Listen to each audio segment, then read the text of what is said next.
Yes, hello my beautiful people. Welcome and welcome back to Kalwande TIV, the number one online trending TV with Udaku Motomoto, uhondo na umbea tunakuleta popote ulipo.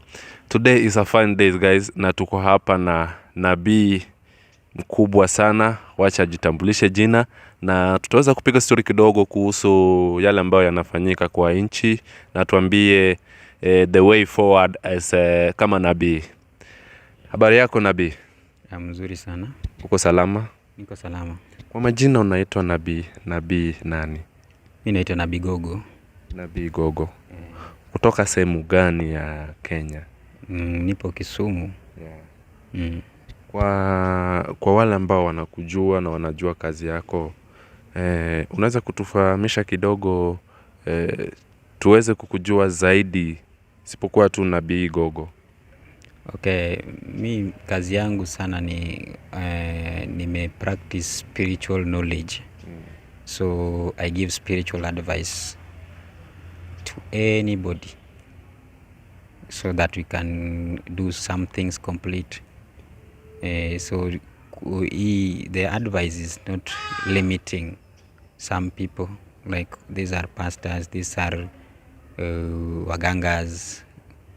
Oh no, we get advice, we sit down, is a unifying things that we sit down and talk and how to help humanity and how to help people to get healed and get out of this spiritual bondage, because there are so many people these people have been doing around that they're not complete. And as most of us don't have the knowledge to complete their problems. So they do half things and still leave the people with so many problems. So if we sit down and organize, so it's like I want to reorganize the house. Okay, ukisema these people have been doing, ni watu gani na wamekuwa wakifanya nini? We have the pastors have been helping people, and we have the spiritualists, other spiritualities, the spiritualists, we call them waganga and the rest of the people.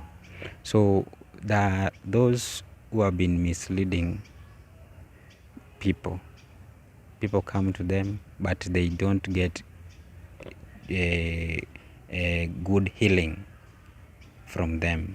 So this is because of our selfishness, that we cannot share whatever we have with other people. We should sit down, and because our only problem here is to help and heal people outside this bondage than giving them the half help. Yeah. Okay, hiyo ni Nabii Gogo.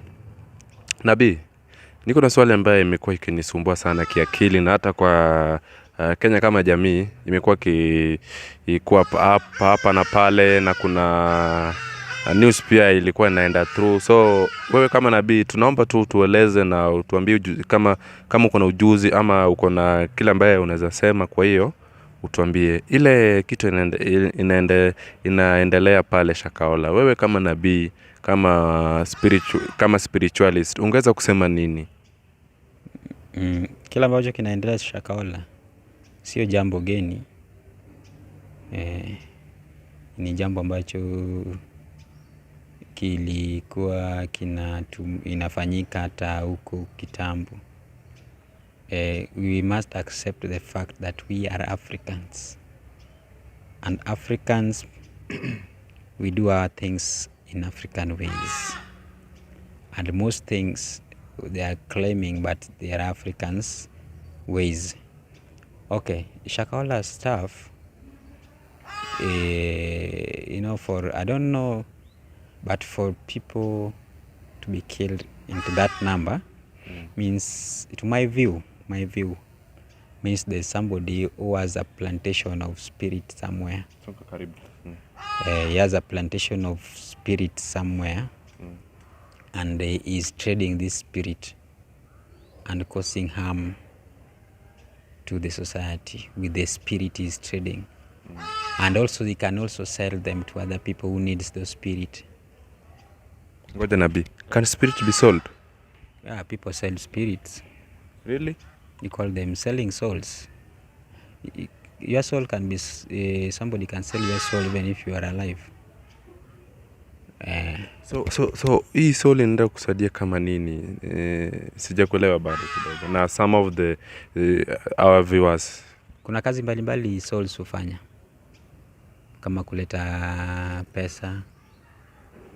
Unaweza tumwa ulete pesa kwa bank, unawekwa pale, unaweza uzwa pale, uletengi mtu pesa kwa bank yake.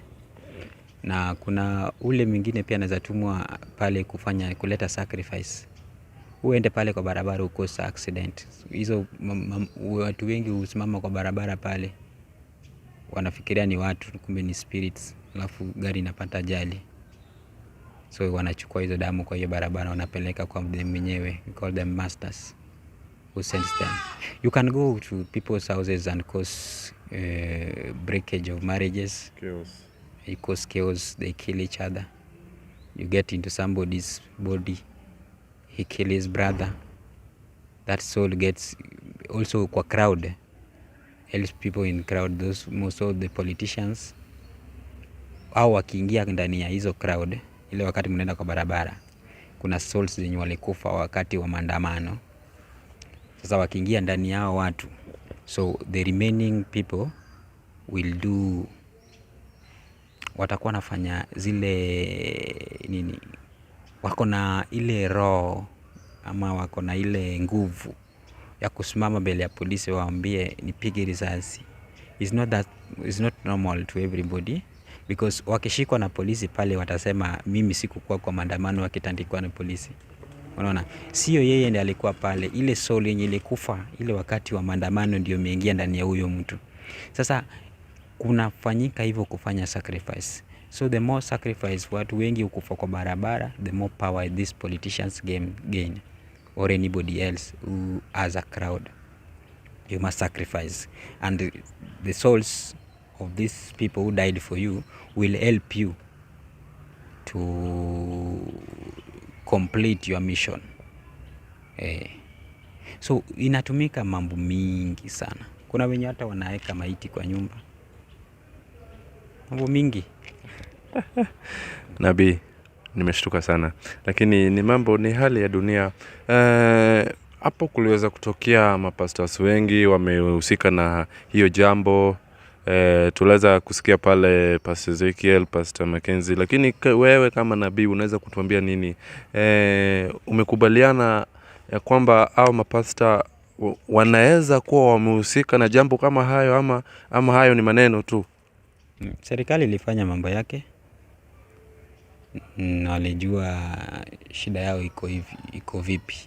Mimi yenye niliona directly yenye naweza sema saa hizi ni Mackenzie, Pastor Mackenzie alikuwa akiateka tu pale. Kuna wengi walikuwa kwa ile maneno, I think kuna wengi walikuwa kwa ile maneno, yeye ni kama alikuwa akiateka. Ezekiel sina mambo mingi na yeye, hiyo ufanye huduma yake, na kama aliwekelewa juu umejaa ni kama alitaja mtu. Ezekiel anajua alitaja, acha tuseme tu kweli, vita yake pia ilikuwa ametaja Ruto sana na alimwambia Ruto ukweli. Sasa hapo pia amejua imemlemea tena. Vita ya Ezekiel yenyewe ilikuwa ni kupigana na vita kwa ile territory yenye alikuwa pale Kilifi, wanapigana vita za anga.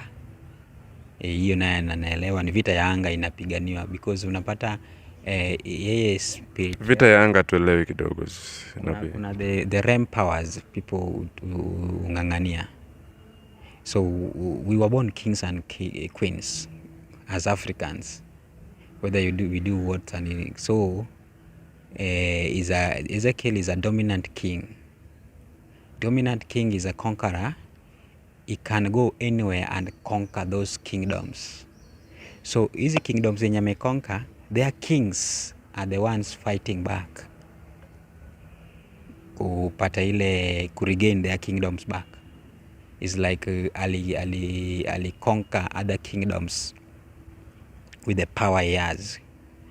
So he's a conqueror, and now he's getting fight from the kingdoms he conquered, the kings he conquered, his people. Because when you are conquering these people, you conquer their people and they become weak. So when they get a little bit of strength, they will start fight back, which means he has a lot of power in that Kilifi part and the rest of the parts he has been conquering. So those are the fights ilikuwa imemgeuka, but I don't think if he's part of Shakahola, and he's also destroying other people's business like the mortuary of Kilifi, whatever. People are not now dying because even mortuary's business is like, kama wajapata watu kwa mortuary watasema hey, leo na hatuna kazi. So they pray for people to die, and he prayed for those people not to die. Now they are fighting him because ameharibu biashara. Okay. So pale umeweza kuguza vita kidogo ilikuwa inahusika Rais William Ruto, Mackenzie na Pastor Ezekiel. Sasa nabii, bado tu niko hapa na wewe hapa na pale. Unaweza kusema rais alijua ile maneno before itokelezee, ama alihusika baada ya mambo kuchemka? Vita ya rais na Ezekiel ni moja. Ezekiel amependa kusema ukweli. Amependa kusema ukweli kwa rais. Sasa kumaanisha rais alikuwa anajua ile maneno before ichemke? Alijua vizuri, hata kujia huyu jamaa. Si alikuwa ameshinda akimwambia wewe haukupewa hiyo kiti. Alichukua hiyo kiti kwa haramu.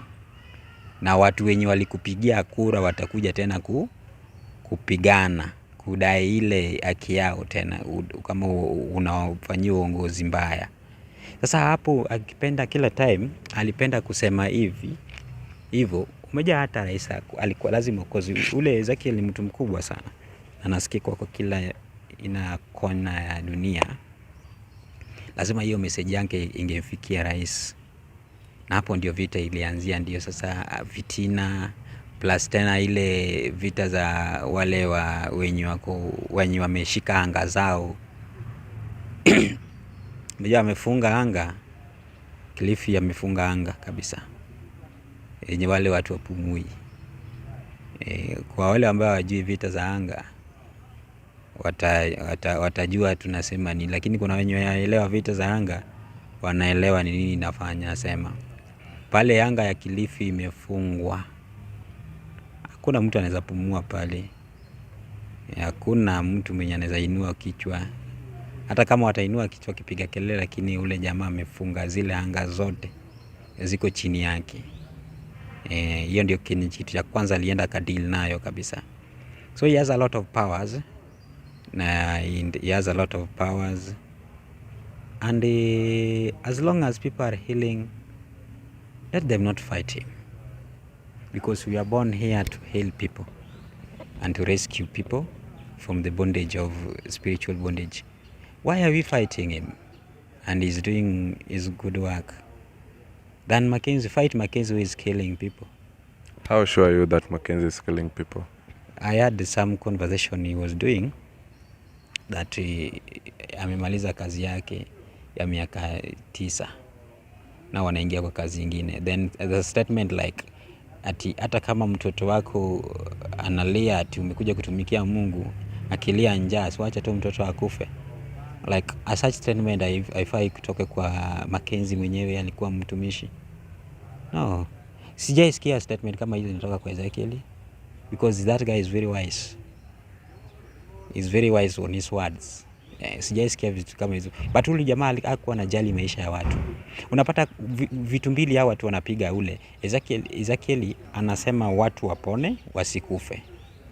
Mackenzie anasema watu wakufe tu, waende waone waende yeye anakula. Is it making sense? There's no way you can die before your time of death, and you expect you're going to see Jesus. That is a lie. Let us not be lied to these people. You came here to have a missions. Yeah, kwa hii dunia ulikuja na mission zako, au kuja hapa kugoja ukufe na uende binguni. Tusidanganyane, that is don't know where you will go. Ukijaribu kufanya hivyo, hata Mungu mwenyewe atafurahi na wewe, because umekata life yako short. Ulikuja hapa help and do your duty and go when your time has reached. Sasa tulikuja hapa kungoja tu, you are just crying, I want to die because you are tired of this world. If you die, you are tired of this world, you will remain here until your days, and you will question the day of your judgment. You will question all the things you did because you are lazy. So Nabii leo nimejifundisha kidogo ambaye sikuwa najua, na kama tujaenda mbali sana, ningependa kukuuliza tu, how can you relate this thing happening in Shakahola with some of the pastors? Siku hizi mapasta wanafanya kazi ya ukweli ama tu ni kutafuta pesa? Kuna wachache wanafanya kazi za ukweli. Kama nani? Sipendi kutaja juu umejaa, sasa nitataja pasta ya mtu niseme huyu anafanya kazi ya ukweli, tena wengine wampendi, wataanza kuvamia nini. So sipendi kusema, lakini kuna pasta wengine wanafanya kazi ya ukweli. Mimi ukiona unapona, umesimama unaweza pona kitu, ni sawa tu, Mungu ni sawa, Mungu aendelee kubariki. Ukipata mtu mwenye anakupea message ya ukweli. Sasa wengine nao wanako biashara, sio mbaya. Biashara pia umejaa, kazi pia huwezi fanya huwezi fanyia kama uko njaa. Ni sawa, lakini you don't milk too much on your at least you give them back. Like there's a pastor alikuwa anauza keys za gari 15 na anauzia watu ati you receive cars. Imagine mtu anakopea key ya gari and you sell it at 15,000 each. Sasa gari iko wapi? Sasa umechuchukua key na uko na kazi, hauna kazi, utapata gari aje? Kwa gari hizi toka binguni huku yanguke chini ukue uendeshe. Sasa hata ukiomba Mungu akuletee chakula, lazima uende utafute kazi ama mtu akuja akupee hiyo chakula hapa. Mungu ukiomba mtu saa hii, Mungu nipe chakula, na chakula itoke huko juu binguni yanguke hapa, hautakula, utatoka mbio. Is the same ways when walikuwa nauza ticket ya Mungu kuenda binguni. At is selling tickets for heaven. Like what? Na yeye mwenyewe hataki. Ilifanyika lini, wapi pastor? Ilifanyika I think it's Ghana. Ghana. Alikuwa anauza tickets za kuenda binguni at 100,000 Ghana shillings. So Ghana money, I mean. Sasa umepewa ticket kunayo. Sasa mtu akuje na panga akwambie, sasa I want to kill you for you to go to the heaven. Will you die? Because like I want to buy all the tickets for you. Akwambia I'm buying for you a ticket, and now this is the ticket. Now I want to kill you. Utakubali? Hata hapo siwezi kuwa. Hata pastor mwenyewe hawezi kubali, because going to heaven is very easy as we say, but you cannot go with your physical body. Lazima ukufe. Your physical body remains here, and your soul is what goes to the spiritual realm. So there is nobody should lie to you that you are going to see Jesus. Where? My friend, tupate elimu mzuri, tusipate hizi elimu za wazungu wenye walikuwa wanakuja wanatufanyia manipulation. One thing we should put on your mind here, that we are Africans, we are not whites. We should worship the white, no, not white, the black gods. Like whites worship their white god, Indians worship their Indian god, Japanese worship their Japanese god. This point that we are worshiping white god is manipulation, and we should stand on that as African people to avoid this manipulation, that God is white, Jesus is white. There's nothing like that. If you see the deep story on that, he was never white. Even the Messiah himself was never white, because he was coming from the east, near fresh water, near great water lake, which is the fresh great water lake. Where is the east? Where is east? In Africa, where is the east? And which water is fresh? The great fresh water lake is which one? Nabii, mimi sina maneno. So kumaanisha wewe kama nabii unapinga Mungu, unasema hakuna Mungu, ama siweza kusema hapo we should not worship the white gods. I'm saying only we should not worship a white god. Second, we should not make any image and worship. there's a point that two things I will say that is not right for these people.